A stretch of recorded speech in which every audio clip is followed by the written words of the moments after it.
మీరు హైదరాబాద్లో పోయినసారి కూడా 2023లో కూడా ఆ రోజు కాంగ్రెస్ వాళ్ళు చెప్పిన కాకమ్మ కథలు వినలేదు.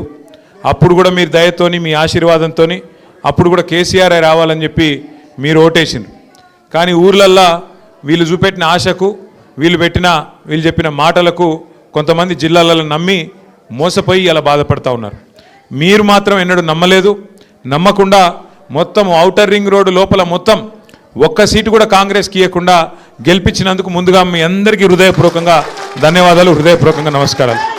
మరి 2 ఏళ్లలో ఏం మారింది? కాంగ్రెస్ వచ్చినాక ఏమన్నా మంచి పని జరిగిందా అంటే నాకంటే బాగా మీకే తెలుసు.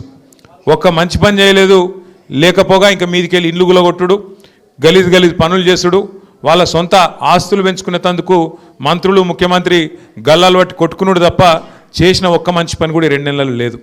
ఒక్కటంటే ఒకటి, డబల్ బెడ్రూమ్ ఇండ్లు కేసీఆర్ గారు 1,00,000 కట్టిస్తే మీ జూబ్లీహిల్స్ నియోజకవర్గానికి అందులో 4,000 ఇండ్లు ఆనాడు ఇవ్వడం జరిగింది. ఈసారి కూడా మరొక 4,000-5,000 ఇండ్లు ఇవ్వాలనే ఆలోచనతో కేసీఆర్ గారు ఉండే. కానీ ఈ ప్రభుత్వం వచ్చినాక 2 ఏళ్ళు అయిపోయింది.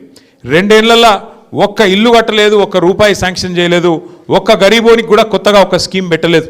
ఏమన్నా మాట్లాడితే ఇక ఫ్రీ బస్ పెట్టినాం కదా అంటారు. ఇక ఫ్రీ బస్ కథ ఏందో నాకంటే బాగా మా ఆడబిడ్డలకు తెలుసు. ఆడోళ్ళకి ఫ్రీ అట, మగోళ్ళకి డబల్ రేట్ అట. ఇక గదేం ఫ్రీ బస్సు నాకైతే అర్థం కాదు. ఆడోళ్ళకేమో ఫ్రీ అట, మళ్ళీ మీ ఇంట్లో ఉండే మగోళ్ళకి మాత్రం డబుల్ టికెట్. దాంతో ఏం లాభం ఉంటుంది? కుడి చేత్తో ఇచ్చినట్టు ఎడమ చేత్తోని గుంజుకున్నట్టు. కాబట్టి అది తప్ప చేసిందేం లేదు.